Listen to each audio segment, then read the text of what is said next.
tempo do seu dia você passa no trabalho? E quanto tempo você passa pensando no trabalho ou trabalhando mentalmente? Vivemos numa sociedade que valoriza metas, produtividade e pouco descanso. Precisamos ser profissionais multitarefas, com uma boa comunicação, disponibilidade para a empresa ou clientes 24 horas por dia e 7 dias por semana. Trabalhar por horas seguidas, sem férias ou final de semana, é considerado status. Isso até adoecermos, pois quando adoecemos já não somos assim tão importantes. Mas tudo isso em nome de quê? Será mesmo que a felicidade depende do nosso trabalho? Para essas e outras discussões, eu conto com a participação de uma grande amiga e uma psiquiatra exemplar, Camille Mota. Obrigada, Camille! Olá, tudo bem, Adna? Eu que agradeço. Falar sobre o tempo, o trabalho, a sobrecarga é algo extremamente interessante e importante para a gente. Então, eu que agradeço, estou muito feliz de estar aqui. Obrigada. Que legal. E Camille, comece se apresentando para o pessoal. Quem é você? Bom, meu nome é Camille Mota. Eu sou médica psiquiatra já há bastante tempo. Deixa eu lembrar que eu me formei em 2010, então há 13 anos. Sou psiquiatra, formada aqui em Londrina, mas eu sou do interior de São Paulo, de Marília. E, além de psiquiatra, eu sou mãe, tenho uma turminha, um casal, Ana Clara de 13 anos, fofíssimos, Ana Clara de 13 anos e o Theo de 9 anos. E então acho importante quando a gente fala de se apresentar, a princípio vem só a ideia do que a gente é profissionalmente, né? Exato. Mas também sou mãe, também sou mulher... E tudo que a gente pode ser aí nessas funções do dia a dia. Que legal. E você sabe, Camille, que eu acho que não é lógico, né? Por isso que eu escolhi você para esse tema. Mas a gente começa pensando na dificuldade de conseguir agendar um dia para a gente se encontrar e gravar. Você vê o quanto a agenda é maluca, assim, né? Isso me fez pensar, até quando eu estava escrevendo... pensando quanto tempo eu passo, mesmo não estando no consultório, pensando no trabalho ou em pacientes, quanto isso demanda, a gente não pensa muito sobre isso, né? E como eu sei que você tem muita propriedade no assunto, por isso que eu fico muito feliz de você estar aqui pra gente conversar um pouquinho. E Camille, assim, pra quem não vive no planeta Terra e não conhece, nunca ouviu falar sobre síndrome de burnout, você pode explicar o que é isso? Verdade, né? E hoje tá meio em moda, né? Tá, síndrome gente. de burnout. Acaba caindo até, vamos dizer... Perdi a palavra. Sim, como banalizou Isso, a palavra, né? O isso. conceito, na verdade. Uma banalização do conceito. E é um conceito extremamente grave, né? É uma doença, é uma condição extremamente grave, né? E a gente vê banalizado, inclusive dentro das áreas profissionais, porque agora tudo é burnout, é o que a gente ouve por aí, né? E só quem passa por essa situação que consegue entender realmente o que é passar pelo burnout. Que é uma exaustão mesmo, né? Eu falo que, assim, uma coisa é a gente estar estressado com o trabalho, com alguma dificuldade, mas uma das coisas que eu acho mais importantes da gente frisar é você chegou no seu limite, né? Ou passou do limite, né? Eu acho Acredito que passou do limite, né? Exato, assim. E o quanto isso... Me fala um pouco de que sintomas, assim, você acha que são importantes? Porque eu sei que o burnout, ele tem muitos sintomas, ele pode aparecer de diversas formas, mas como que você enxerga isso? Como que você vê isso, por exemplo, no consultório? Como isso chega para você? Tá. Eu vejo que é muito comum, principalmente, o prejuízo do funcionamento global, do funcionamento como um todo, né? Então, a gente fala, por exemplo, do funcionamento executivo. O que é o funcionamento executivo? É a capacidade que a gente tem de exercer as nossas funções. Então, o nosso trabalho, estudar, né? Então, porque não precisa necessariamente acontecer, é mais comum com quem trabalha, mas não precisa necessariamente ser associado ao trabalho, Isso. Né? Pode ser em conjunto com o trabalho e o estudo. Quantas pessoas a gente vê, quantos pacientes que trabalham, estudam e passa de manhã, tarde e noite sobrecarregados, né? Então, a função executiva está relacionada à nossa capacidade funcional. Então, é tudo que a gente realmente executa. E um dos primeiros pontos que a gente observa é isso. A pessoa não consegue mais executar as funções mais complexas que sejam, né, do trabalho e do estudo, mas eu acho que não o mais triste, mas talvez o mais desesperador é que a pessoa não consegue executar funções básicas, né, do dia a dia. Funções que a gente chama até de automáticas. A pessoa perde essa capacidade. Então, acho que esse é um ponto importante, né? É um sintoma, uma alteração perceptível já desde o começo. A alteração cognitiva, então a capacidade de memória, de raciocínio, atenção, concentração também estão extremamente prejudicadas. Pode ter associado, e comumente vem associado com um quadro de ansiedade, um quadro de depressão, muito comum, né?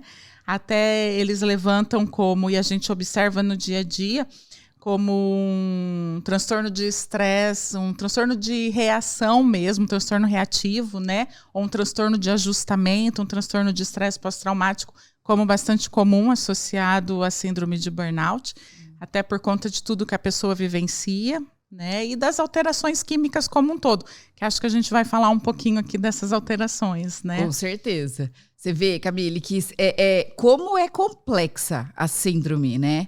E a gente ainda não tem uma classificação como doença mesmo, né? E eu acho que isso é uma coisa importante, porque a partir do momento que a gente não tem uma doença em si, um diagnóstico, como é que eu vou trabalhar com pesquisas para prevenção, tratamentos como um todo, né? Então, eu acho que estamos caminhando para isso, né? Mas é algo muito grave. Não é um simples estresse com o trabalho ou eu não aguento mais meu chefe, né? Vai muito além, assim, e transborda isso para as outras áreas mesmo da vida, né? É muito triste você ter uma dificuldade no trabalho, uma angústia, e aí chegar em casa e não conseguir mais dissociar o trabalho do descanso, né? Então você traz essa angústia para dentro de casa e aí você tem dificuldade para cozinhar, para dirigir, para tomar banho, né? Coisas assim simples. Quando você fala da questão automática, é isso. De falar, gente, será que eu lavei o cabelo? Não lavei o cabelo. Como é que faz mesmo isso que eu sempre fiz? Então, isso é muito sério, né? Legal que você falou. Pontuou isso. Muito sério. E essa diferença que você trouxe com relação ao estresse, porque o que a gente observa é a banalização novamente, né? E o quanto é desvalorizado, né, o burnout. E comparado com o estresse. Né? Então não está contente com o trabalho? Isso. Procura outro, né? Simples assim. Então, está estressado, né? A gente ouve os pacientes falarem, pega um terreno para carpir, pega um tanque para lavar roupa, né? Que passa, então para de trabalhar. E a gente sabe que não é nem próximo disso, né? Não é um estresse com o trabalho, é uma doença que quimicamente foi se instalando, gradualmente se intensificando, e como um copo que enche de água, extravasou. Exato. Isso é muito legal que você está falando, porque não é da noite para o dia que a gente adoece. Esse é um problema, assim, porque como é lento e gradual, eu falo que a gente vai se adaptando à situação ruim. Então, eu chego no trabalho, percebo uma sobrecarga ou sofro algum tipo de violência ou abuso em relação a chefe, enfim, uma série de coisas. Isso me traz uma percepção de estresse nesse trabalho, mas eu vou tentando me adaptar a isso, né? É isso, eu penso. Eu não vou achar outro trabalho, então eu preciso dar conta desse. O que as pessoas vão pensar de mim, né? Que eu sou uma pessoa fraca, né? E aí eu acho que isso vai acumulando até que, para eu chegar numa síndrome e uma doença mesmo de estar completamente distanciado, que a gente fala aquele cinismo em relação ao trabalho, uma rigidez de pensamento, que daí a gente chega num quadro mais grave, isso não foi de um mês para o outro, né? Isso é de muito tempo. E quando a gente escuta isso dos pacientes, e que triste que isso é tão comum, né? Ué, você não tá satisfeita, é só procurar outro, né? Você tem que me atender nas férias. Esse final de ano aí, eu tava conversando com uma amiga e ela comentando que tava de férias e tudo. Ela falou, não, mas amanhã eu tenho uma call, não sei o que. Eu falei, como assim você tem uma reunião amanhã? Criatura, você tá de férias, era entre Natal e Ano Novo. Ela falou, isso se chama mundo corporativo. Eu falei, gente, mas isso não pode ser normalizado. Então, assim, olha como isso é grave, né? A gente achava que isso era um privilégio, entre 1000 aspas, dos médicos, que tem uma disponibilidade com o celular, uma série de coisas, mas você vê que isso já está passando para todas as áreas, né? E você comentou da questão química, eu queria que você explicasse um pouquinho como que é isso do estresse no cérebro, né? Por que não é só parar de trabalhar? Simples assim, né? Antes de falar da parte química, posso fazer uma colocação? Claro, você que manda. Isso que você comentou da questão do estresse e do que as pessoas vão pensar. Isso eu acho extremamente importante no mundo que a gente vive hoje, né? Eu tenho que dar conta, o que as pessoas vão pensar de mim, levam as pessoas a ultrapassar os limites e chegar nos extremos, como se isso fosse fundamental e fosse importante. Eu queria citar o exemplo de uma paciente minha que eu comecei a atender com uma síndrome de burnout. Estava extremamente esgotada, disfuncional, não conseguia mesmo. E a gente foi tratando, fomos acompanhando, ela foi melhorando e ela estava super bem. Ela tinha conseguido fazer mudanças importantes na rotina dela, na questão do trabalho em termos de sobrecarga, de carga horária, de funcionalidade, de rotina, tempos de qualidade de vida com atividade física, enfim, tempos de dedicação para ela mesma. Coisas assim de livro, super gostoso. E aí um dia ela chegou, ela estava super bem, a gente estava em manutenção do tratamento. Um dia ela chegou para mim e falou assim, doutora, eu piorei tudo de novo. Eu falei, nossa, né? Mas você estava indo tão bem. Me explica melhor, né? O que aconteceu? A gente vai cuidar. Ela falou assim, nossa, eu acho que eu estou muito doente. Falei, meu Deus. Então, me conta, né? Ela falou assim, hoje eu estou trabalhando só na parte da tarde. E de manhã, eu não estou mais acordando 6 horas da manhã. Eu estou acordando por volta das 8 horas. Eu fico de pijama. Eu tomo meu café da manhã, eu assisto um pouco do programa da TV, eu leio. E às vezes, aí eu vou pôr minha roupa para lavar, né? Vou pôr algumas coisas assim para funcionar em casa. E às vezes, às 10 horas da manhã, eu ainda estou de pijama e vou me trocar. Um dia meu filho chegou em casa e outras situações que eu estava conversando com algumas amigas, e eles estão extremamente preocupados comigo, porque eu estou muito doente. Não. Eu abracei ela. Eu falei, antes todo mundo tivesse doente como você. Com certeza. Pediram para ela agendar a consulta antes, porque ela estava muito doente. E eu falei para ela, parabéns. Você está tendo qualidade de vida. É isso. E ela foi desesperada. Sim. Ela falou assim, e o pior é que agora eu não tô nem percebendo que eu tô doente. Claro, né? Porque tá bem. Olha então, isso. Esse foi o exemplo que você estava falando e me veio ela. O quanto que as pessoas pensam, que as pessoas vão julgar. E falavam para ela, como que você está trabalhando só meio período? Que absurdo. Que absurdo. E assim, e você vê isso, é muito forte, que a gente lida com demandas, né? Por isso que no começo eu até pergunto, né? Mas isso em nome de quê? Eu sempre falo para os pacientes, mas o que você quer quando você quer? Você quer isso, então eu quero trabalhar 18 horas por dia, porque você tem que sustentar 3 famílias, ou é porque como é que eu vou sair desse emprego? O que minha família vai dizer se eu abandonar, né? Ou eu dizer que eu não dou conta. É muito sério isso, porque é valorizado você estar estressado. Na área médica, isso mais ainda. Sempre quando eu falo com os alunos, eu sempre digo, não é bonito dizer que está 36 horas de plantão. 48 horas de plantão. Você tinha que ter vergonha de fazer isso. Porque você está embriagado, trabalhando embriagado, né? Privação de sono faz isso. E as pessoas falam, nossa, que médico exemplar, né? Ele trabalha tanto. Não pode, né? Eu falo, você teria coragem de entrar no avião que você sabia que o piloto está há 36 horas pilotando? Não, por quê? Porque tem um monte de vida na mão dele. E a gente também, né? Olha como isso ficou banalizado e normalizado, eu acho, né? Normalizado, exatamente. Tem um livro, eu não sei se eu posso citar ali. Pode. Tem um livro que é bastante lido e que eu achei sensacional, que é A Sutil Arte de Ligar o Foda-se. E eu acho que ele traz questões assim importantíssimas relacionadas também ao burnout. Ele não especifica burnout, mas está associado. Acho que ele é muito feliz e inteligente nas explicações dele. E ele traz isso, que as pessoas ao longo do tempo foram competindo e se sobrecarregando a ponto assim de ter que ter o melhor carro, a melhor casa, o melhor trabalho, e é impossível alguém ser melhor em tudo. Claro, né? A gente não tem como alcançar o topo de tudo.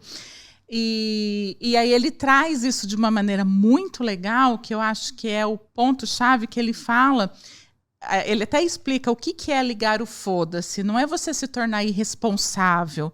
É você dar prioridade para aquilo que é prioridade. Você dá importância para o que realmente é importante. Importante para você, né? Não para o outro, né? Não para o outro. Não para o outro. E ligar o foda-se para o resto, né? É isso. Então, aí entra nossa pegadinha, vamos dizer assim, né?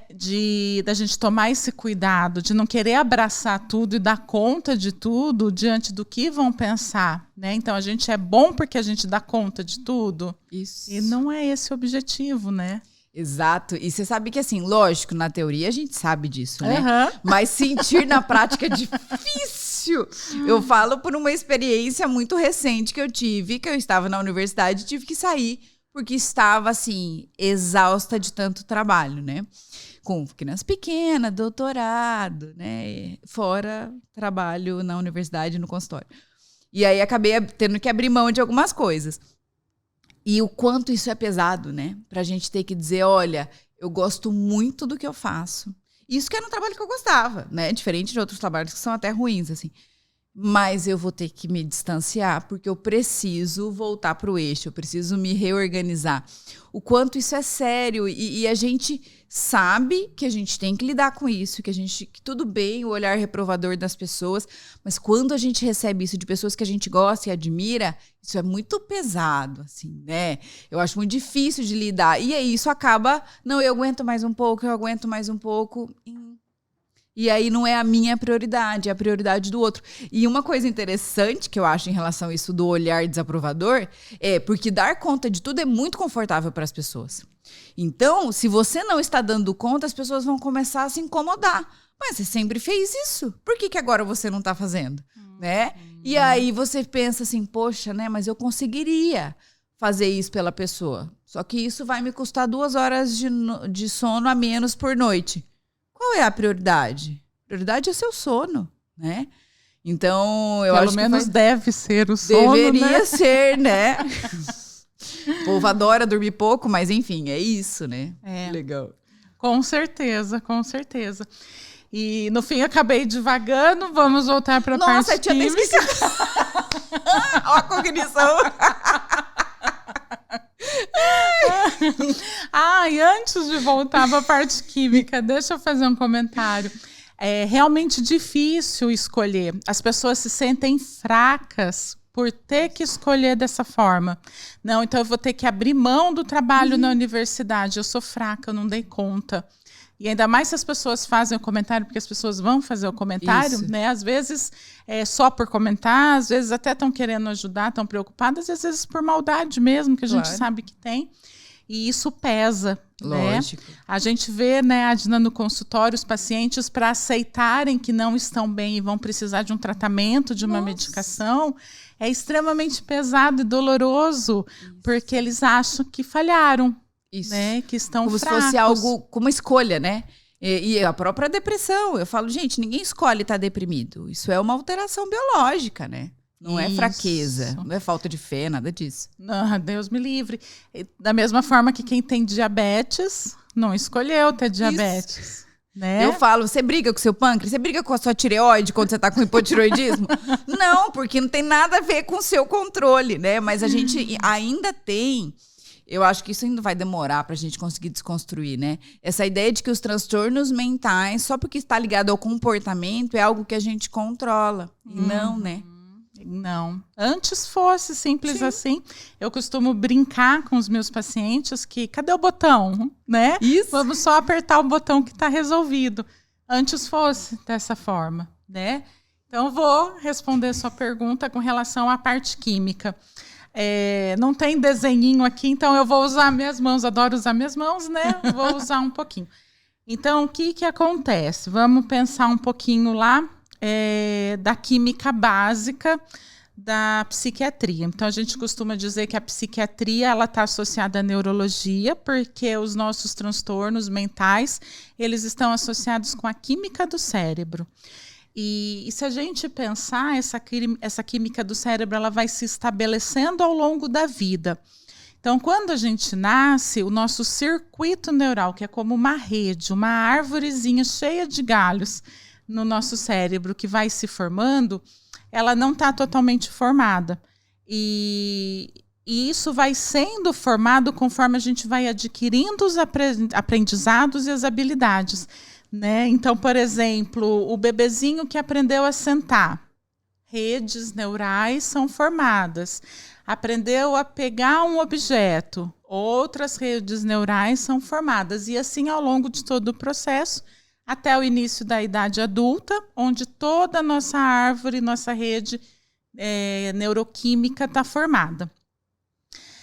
Dentre todas essas químicas, existem algumas que são fundamentais para a parte emocional. Então, vamos pensar nas 3 moléculas principais, né, que todo mundo já ouviu falar, que é a serotonina, dopamina e noradrenalina. Elas estão localizadas no cérebro todo, mas tem uma região importante, que é o centro químico do controle emocional, que faz o nosso equilíbrio emocional, que é chamado de sistema límbico. Então, fica na região lateral do cérebro, mais ou menos, para a gente ter uma ideia. E ali acontece o equilíbrio emocional. As substâncias estando em equilíbrio nessa região, a gente vai estar em equilíbrio emocional. Quando acontece a alteração química ali, que desregula essa concentração, surgem os sintomas, seja de ansiedade, seja de depressão, os sintomas emocionais. Vinculado a essa área, uma outra área importantíssima que está em constante comunicação com o sistema límbico é o nosso córtex frontal, né? A nossa testa. Nosso regente. Isso. Como dizem alguns, a nossa alma. Isso. Né? Porque o córtex frontal, por que a nossa alma? O córtex frontal é a região mais evoluída do nosso cérebro, o que mais nos diferencia dos outros seres, né? Então, a gente falou um pouquinho da capacidade do funcionamento executivo. Ele está localizado aí, no nosso córtex frontal, principalmente no córtex pré-frontal.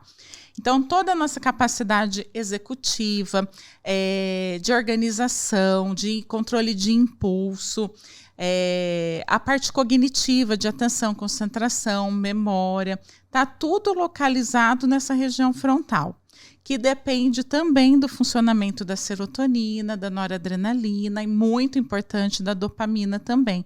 E essas 2 regiões estão em constante comunicação. Então, elas estão se ativando, se inibindo de acordo com a nossa necessidade, do nosso equilíbrio emocional, funcional, impulso, pensamento, controle dos pensamentos também estão ali, né? Então, elas estão em constante comunicação. O que acontece? Quando a gente está passando por situações de estresse, outras substâncias importantes estão sendo alteradas, como o cortisol, por exemplo. Né? Então, todo mundo já ouviu falar no cortisol, até tem o nome do hormônio do estresse, né? Para muitas pessoas. E o cortisol alterado, ele passa a ficar aumentado. Então, esse cortisol aumentado, ele vai influenciar substâncias que são inflamatórias. aumenta o processo inflamatório no cérebro, no organismo como um todo, né? Mas aumenta também esse processo inflamatório no cérebro. E isso altera diretamente as substâncias emocionais também. As substâncias emocionais, o sono, o apetite, a liberação de hormônio e, entre tudo isso, serotonina, dopamina, noradrenalina. E é todo esse conjunto de alteração que, aos poucos, vai levando o cérebro para um esgotamento. Porque eu acho muito interessante, triste, né? Mas interessante, que quando acontecem essas alterações, esse processo inflamatório, quando acontecem essas alterações de cortisol, de serotonina, dopamina, noradrenalina, o cérebro passa a trabalhar num ritmo muito mais acelerado do que o normal para poder dar conta. Então, é muito comum os pacientes com burnout, com quadro de ansiedade, ou mesmo quadro depressivo, se queixarem que o pensamento está muito acelerado. Isso, que a cabeça não para. Não para, não desliga, né? Quimicamente falando, a gente tem uma descarga gigante de dopamina aí, né? Então, a dopamina está muito excessiva, apesar de estar diminuída em sistema límbico. Isso. Né? Então, é um complexo jogo aí. E aí, quando acontece isso, de ter essa desregulação química, o cérebro trabalha excessivamente. Principalmente o cérebro como um todo, mas principalmente a região frontal, que é a nossa região mais ativa, mais funcionante, né, mais determinante. Tem um livro que eu gosto muito, que é o de Neuropsiquiatria e Neurociência, do Yudovsky, e ele traz isso em quantidade numérica. Então, ele traz para a gente que a massa do cérebro, ela equivale a 2% da massa do corpo todo. Ela é pequenininha, 2%. Mas, e num funcionamento normal do dia a dia, ela já consome 20% da energia do nosso corpo. Num quadro de estresse, seja um estresse agudo, seja já um quadro de ansiedade, um quadro de depressão, nem chegando no extremo de burnout, mas seja num quadro nem tão grave, o cérebro já consome em torno de 60% da energia do nosso corpo para funcionar nessa velocidade acelerada. Caramba, olha É isso. demais, né? Então, quando a gente fala num esgotamento físico e mental, é literalmente isso, um esgotamento físico e mental. Se a gente pensar no cérebro como um exemplo, um músculo, se a gente ficar na academia exercitando esse músculo excessivamente, ele vai entrar em exaustão, ele vai entrar em fadiga, vai ter uma contratura. E a gente está exercitando, a gente está sobrecarregando esse cérebro excessivamente e não é um dia só. Isso. Muitas vezes são anos, né? Anos. Muitas vezes são anos. E o cérebro está consumindo a energia do corpo, às vezes 60%. Se a gente pensar que a gente tem coração, tem pulmão, tem estômago, tem intestino, que também consomem uma parcela de energia. O cérebro consome em torno de 60%. O trabalho consome todo o resto. Aí aquela pessoa que por muito tempo só faz o trabalho e deita. Isso. Né? Trabalha o dia todo, chega em casa, não tenho força para fazer nada, só quero deitar. Por que será? Exatamente. E acha isso normal e vai levando, até o momento que chega no esgotamento. E assim, que brilhante explicação, adorei. Mas eu acho que é importante a gente falar isso para as pessoas entenderem o quanto isso é complexo, né? E o quanto isso é deletério, porque esse processo inflamatório como um todo no cérebro, ele vai causar uma morte neuronal mais rápida. Ou seja, neurônios não se regeneram na maior parte das vezes. Então, se eu falo que assim, a coisa mais importante que a gente tem no nosso corpo é o nosso cérebro. Né? Lógico que todos os órgãos têm sua função, mas, poxa, sem seu cérebro você não trabalha, você não é ninguém, né? A nossa alma tá ali. Tá ali. E aí, se eu não quero perder ele antes do tempo, eu não quero chegar aos 60 anos com cérebro de 80, eu quero chegar aos 80 com cérebro de 60. Ah, né? Maravilhoso! Ai, quem dera, o corpinho de 60 também ia ser muito bom. Uma Jane Fonda da vida. Amém! Vamos descobrir o segredo. Ai, olha, se alguém descobrir, por favor, pode deixar deixar nos comentários. Mas, assim, eu acho que é importante a gente pensar a longo prazo mesmo, porque isso é insustentável. Igual, eu adorei o exemplo da atividade física, eu uso muito isso no consultório com os pacientes. Nenhuma atividade física que seja de alta intensidade, com alto risco de lesão, é uma atividade física adequada. Não, você tem que fazer uma atividade física para que, quando você tiver 80 anos, você levante da cama sem precisar usar os braços, que você consiga amarrar seu sapato sem nenhuma dificuldade de mobilidade. É para isso que a gente faz atividade física, para envelhecer bem. E a gente tem que pensar de que a gente tem que cuidar desse cérebro para envelhecer bem. A gente está vendo aí os quadros demenciais, a própria Covid aumentando porcentagem de alguns quadros demenciais e sequelas cognitivas, enfim, você deve ter visto muito no consultório também. Mas assim, poxa, o que a gente pode fazer para cuidar desse cérebro? Tem que ser uma prioridade. Da mesma maneira que a gente quer cuidar do peso, que a gente faz uma atividade física para cuidar desse corpo, o cérebro é uma prioridade. Nossa saúde mental tem que ser uma prioridade. Porque senão, de nada adianta. Quando a gente chega nessa exaustão de tudo. Tudo perde o sentido, né? Ontem eu estava conversando com um grupo de amigas falando sobre depressão. Poxa, mas não pensa no filho. Eu falo, gente, a gente olha o paciente deprimido, um paciente exausto, ele vai olhar para a vida como se fosse um filtro de Instagram. Ele vai ver tudo preto e branco. Então não adianta a gente olhar a nossa realidade, como a gente olha é diferente de quem está vivenciando tudo isso. Então a gente tem que cuidar para não chegar nesse ponto, né? E se chegou, Camille, por exemplo, cheguei na minha exaustão, eu tenho todos os sintomas bonitinhos que eu achei na internet, ali no Google, de despersonalização, de exaustão. O que eu faço? É um caminho sem volta, eu tenho como melhorar, eu tenho como prevenir. Me fala um pouco. Sim, com certeza.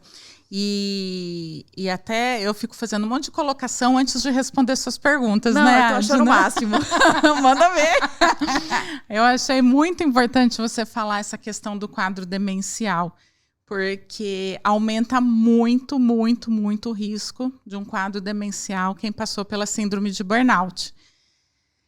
Porque essa questão da morte neuronal, ela é muito importante mesmo, né? E quando a gente tem as alterações químicas, o neurônio é uma célula extremamente inteligente.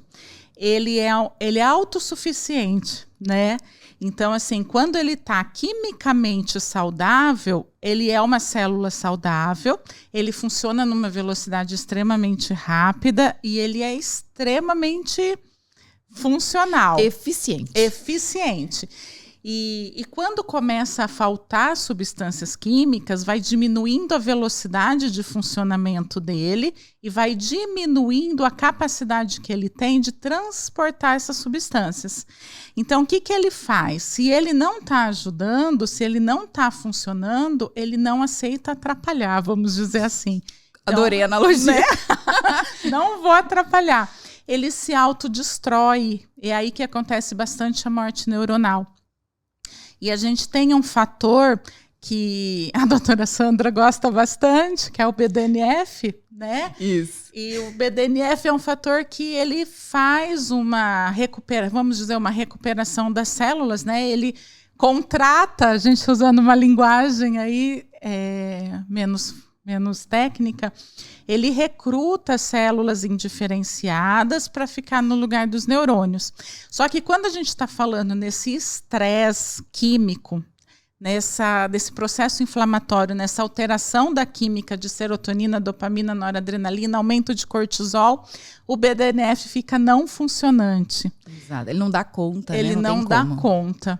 Então, as células, elas morrem, elas se autodestroem muitas vezes e esses restos, essa sujeira de células continua ali e vão se acumulando.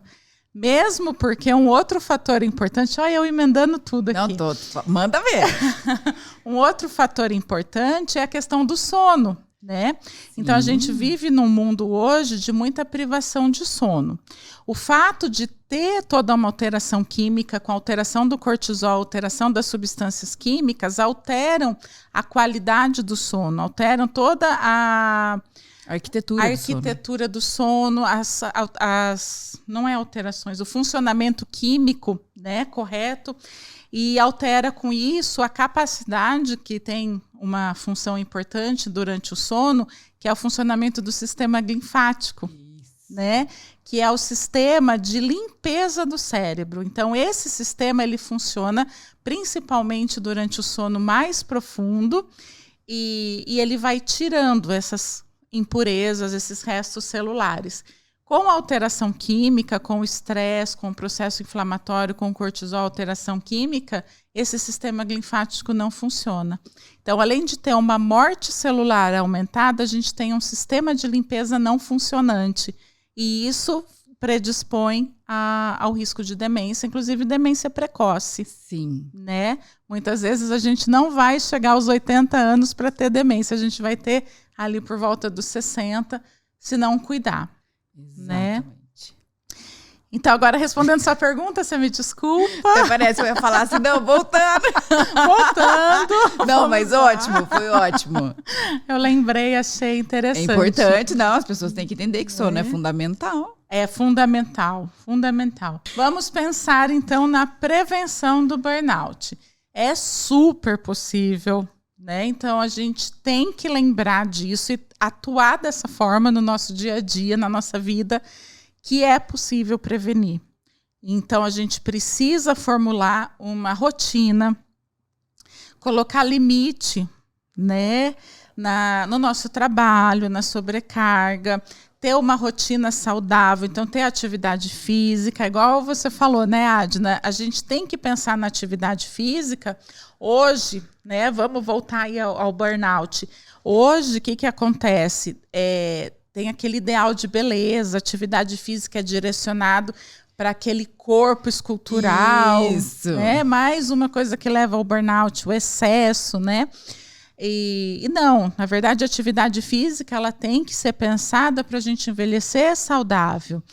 Então, temos que ter atividade física, temos que ter atividade de lazer, qualidade de vida, tempo disponível, evitar sobrecarga no trabalho, evitar exigir excessivamente do nosso cérebro, não deixar ele lá na musculação muito tempo. Cuida dele, tadinho. Cuida dele, da saúde dele, porque é totalmente possível prevenir, né? Então, é tomar esse cuidado. Até me fez lembrar uma outra questão. A grande maioria dos pacientes que chegam para a gente, mesmo os que não chegaram num nível de burnout, eu gosto bastante de questionar sobre a qualidade de vida, sobre o tempo associado à melhora mesmo, direcionado para a própria pessoa. E pergunto, né, o que você gosta de fazer nas horas livres? A maioria não sabe dizer. Sim, porque nem pensa sobre horas livres, não pensa no ócio, né? Não pensa, muitas vezes não se permite o ócio, não tem o tempo livre, não sabe o que é isso e não sabe dizer o que gosta de fazer. Cara, isso é muito sério. É muito triste. Uhum. É muito triste. E eu costumo dar de tarefa.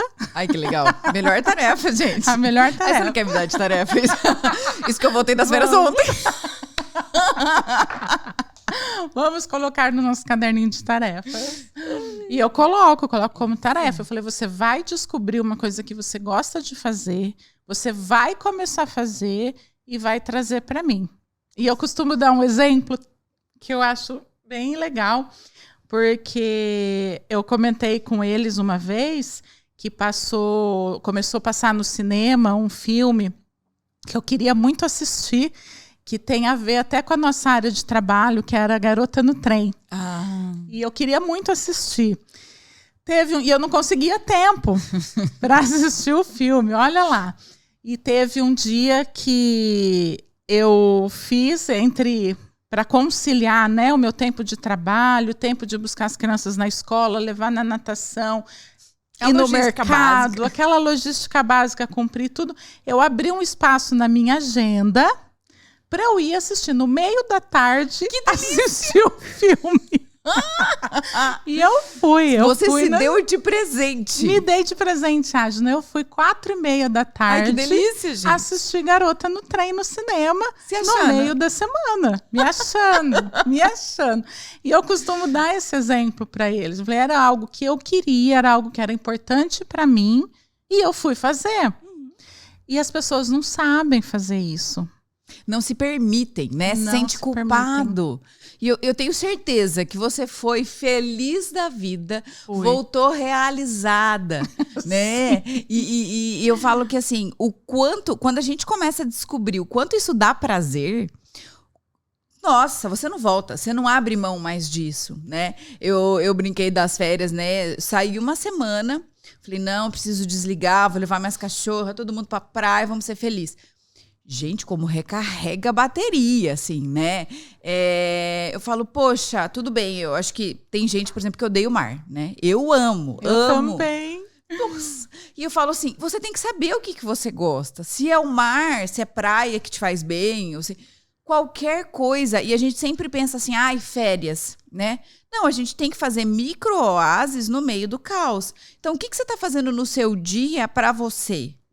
Porque a gente acorda no automático, café da manhã, logística com criança, vai trabalhar, volta, correria do almoço, arruma todo mundo para ir para a escola, trabalho, chega à noite, janta, deita e desmaia. Exatamente. E aí eu falo, gente, e a gente, né? Quando que a gente olha pra gente no espelho, quando à noite você pensa, o que eu vou fazer pra mim? Ou o que eu tô com vontade de comer? Né? Eu acho que cuidar, esse autocuidado, ele é fundamental. E quando a gente começa a se apaixonar por nós mesmos, assim, e por esse cuidado, você não abre mais mão disso, né? Não abre, não volta atrás. É um caminho sem volta. Isso, maravilhoso. Graças a Deus. Que é igual a sua paciente do início. Gente, que delícia ter qualidade de vida. Tomar um café da manhã decente, sabe? Com calma. Isso. O que todo mundo fala, né? Café da manhã de hotel. Ai, que delícia que é. Além de, obviamente, ter uma variedade maravilhosa de comidas, você ter tempo de sentar, comer, conversar. Poxa, como isso é gostoso, né? A gente tem muitas experiências, eu e Camille, em congressos, enfim, viagens maravilhosas. Nossa, demais. E o quanto isso é bom, né? Lógico, a gente vai, a gente estuda, né, amiga? A gente estuda. Com certeza. Mas como é gostoso sair, comer uma coisa gostosa, dar risada, perrengue de aeroporto. Então, assim... é isso que faz a vida valer a pena. É claro que a gente precisa do trabalho, é claro que existem pessoas que trabalham em condições subhumanas, né? Isso é um absurdo e a gente tem que brigar para que isso não aconteça, mas dentro da nossa realidade, daquilo que é possível para a gente, o que a gente consegue modificar, por que não? Né? Por que não cuidar disso? Para que a vida seja melhor, porque senão não tem graça, né? Viver só para trabalhar e dormir, gente, o que é isso? Exatamente. E até essa questão do congresso é interessante. No nosso caso, o congresso, mas em outras áreas de trabalho tem também opções diferentes de você trabalhar. Sim. Né? Porque igual o congresso, você falou, me fez lembrar, até a minha secretária um dia me perguntou, porque a gente faz bastante congresso, né, Adna? A gente gosta de estudar, de se atualizar. E um dia a minha secretária me perguntou, ela falou assim, nossa, doutora, mas você estuda tanto, é diferente estar em congresso do que estar aqui? Porque até eu tinha comentado com ela, eu fui num congresso ano passado e eu mesma me assustei porque eu me empolguei pelas aulas e eu assisti a aula das 8 da manhã às 6 da tarde. Sem parar. Sem parar. Inclusive, na hora do almoço, tinha aula na hora do almoço, eles ofereciam um lanche. A gente comia o lanche assistindo a aula. Isso é feio. Sim, não é? Isso acontece. E eu falei, depois que eu fui fazer as contas, eu tinha assistido 10 horas de aula seguida. Me empolguei. Claro que eu fiz isso só um dia, porque depois eu assustei e falei, vou me policiar. Ficou morta no outro dia? Morta. Mas também, por outro lado, é diferente. Claro. Né? Então, se a gente está lá, a gente está estudando, meio que trabalhando, estamos se atualizando, mas a gente está fazendo isso de uma forma diferente. Não precisa fazer as 10 horas seguidas, aquilo foi um exagero. Mas a gente consegue estar trabalhando de formas diferentes. Né? Então, no nosso caso, o congresso. O momento que a gente sai para o congresso, a gente sai da nossa rotina. Isso. A gente, igual você falou, a gente também tem um momento para se divertir, um momento nosso, para estar num lugar diferente, conhecer pessoas diferentes, comer coisas diferentes. Então, a gente tem que procurar isso também em qualquer trabalho. Lógico. Né? Então, não é a mesma coisa de eu estar no consultório. Eu fiquei 10 horas assistindo aula, mas não era a mesma coisa que eu estar no consultório. Com certeza. Você voltou super energizada, né? Super, super animada com as atualizações, energizada, porque estava em outro ambiente, fazendo outras coisas, né? Então, isso é importante a gente ter atenção o tempo todo, de modificar, ser algo dinâmico, a gente parar para pensar, não ser só no automático, né? Parar para pensar na nossa rotina, fazer algo diferente. Até lembrei de outra coisa aqui, Adna, que você falou, a gente estava conversando do fazer automático, né? E a gente esquece do fazer automático. Então, tomar um banho, por exemplo, né? Depois até a gente vai comentar, mas trocar uma fralda de criança, né? E quando a gente está com a síndrome de burnout, a gente perde essa capacidade da função executiva, inclusive do automático, que é o andar de bicicleta, né? Isso. E interessante as pessoas terem até por curiosidade, por que acontece isso? O cérebro, ele desliga para não queimar, como um disjuntor, né? E aí ele conecta algo que chama modo default, né? Então é aquele modo sobrevivência. É como se fosse um modo primitivo de sobrevivência. Tudo que é mais complexo, mesmo que seja automático, ele não vai estar funcionando. É uma forma de não queimar, de economizar energia, de economizar funcionamento. Eu acho isso interessante para as pessoas pensarem também. Que legal. E Camille, assim, caminhando para o fim, eu gostaria que você contasse se por acaso você já teve burnout alguma vez, para as pessoas entenderem por que eu chamei você. Além de ser uma psiquiatra de sucesso, claro, por favor. Nessa parte a gente poderia pular. Gente, pois é, na verdade sim, já tive, não vou esquecer, foi em outubro de 2014, eu tive burnout. Eu saí do hospital agora, né? Eu trabalhava no Hospital Vida, aqui em Londrina. Então, tinha os alunos que eu acompanhava. E eu contei minha experiência para eles. E é o que você falou, que você trabalhava com seus alunos. E eu também trabalhava com os meus. A importância da gente se cuidar. Lógico. Não ultrapassar nossos limites. E não exagerar no trabalho, né? Principalmente as pessoas que gostam muito do que fazem são as mais suscetíveis. Com certeza. Né, Adna? São as mais suscetíveis porque gosta, vai abraçando o mundo. Isso. E aí se empolga com as metas, com os projetos, e a hora que vê, tá afundado no trabalho. Exatamente, porque vai dando conta, e não se dá conta de que não está dando conta. E eu tive, né? Então na época eu também trabalhava bastante e trabalhava no CAPES em Cambé, além do consultório e das outras rotinas. E foi extremamente triste e ao mesmo tempo interessante, porque eu estava indo para Cambé de manhã no CAPES e a sensação que eu tive na estrada foi que enfiaram a mão na minha cabeça e arrancaram meu cérebro. Foi repentino. A sensação que eu tinha era um vácuo na cabeça e começou a me dar uma sensação de desespero muito grande, uma sensação de que eu estava enlouquecendo e que eu tinha que encontrar socorro antes que eu realmente enlouquecesse e não pudesse voltar mais. E até foi perigoso porque eu fiquei sem saber o que fazer. Eu falava, meu Deus do céu, o que está acontecendo? Eu estou tendo uma crise de pânico, uma crise de ansiedade, eu preciso de um psiquiatra. Tá vendo? A gente também adoece. Adoece. E eu falava, meu Deus, eu sou psiquiatra, mas eu preciso de outro psiquiatra para me ajudar. Enfim, e foi aí que eu fui num amigo meu que é psiquiatra. Eu voltei até correndo, veio um retorno, eu virei sem olhar. Depois que a gente começa a pensar no que a gente faz. E fui procurar, né, esse amigo, porque a gente não pode, né, se cuidar sozinho. Enfim, iniciei o tratamento, mas alguns pontos que eu acho importante a gente conversar aqui desse período, desse momento, e até eu fui para Viena agora no final do ano passado, no ECNP, e teve uma aula maravilhosa sobre burnout. Que legal. Maravilhosa, Adna, maravilhosa. Inclusive, eu fiquei morrendo de vergonha porque eu chorei a aula inteira.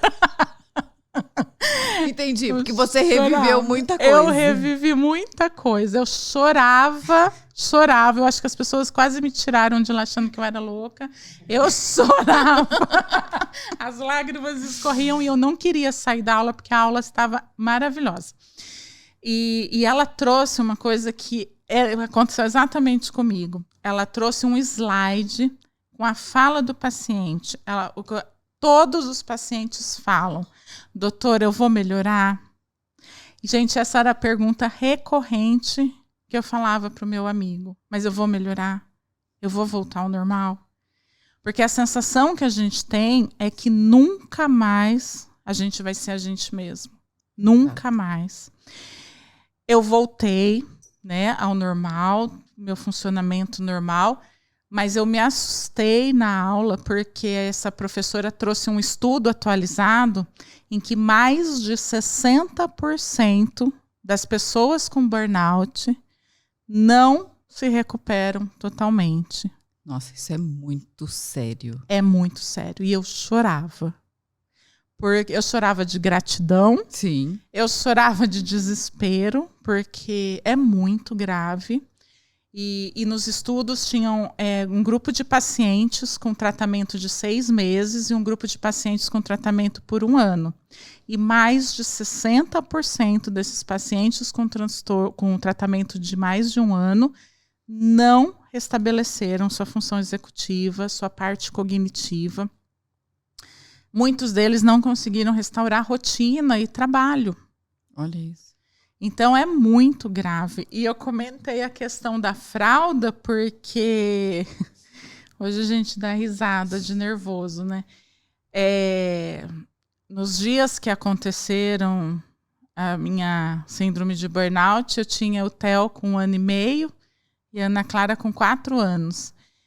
E nesse dia, né, que arrancaram o meu cérebro, eu fui... O primeiro momento que eu estava em casa e eu fui trocar a fralda do Theo, eu coloquei ele na minha cama, abri a fralda e eu não sabia trocar a fralda dele.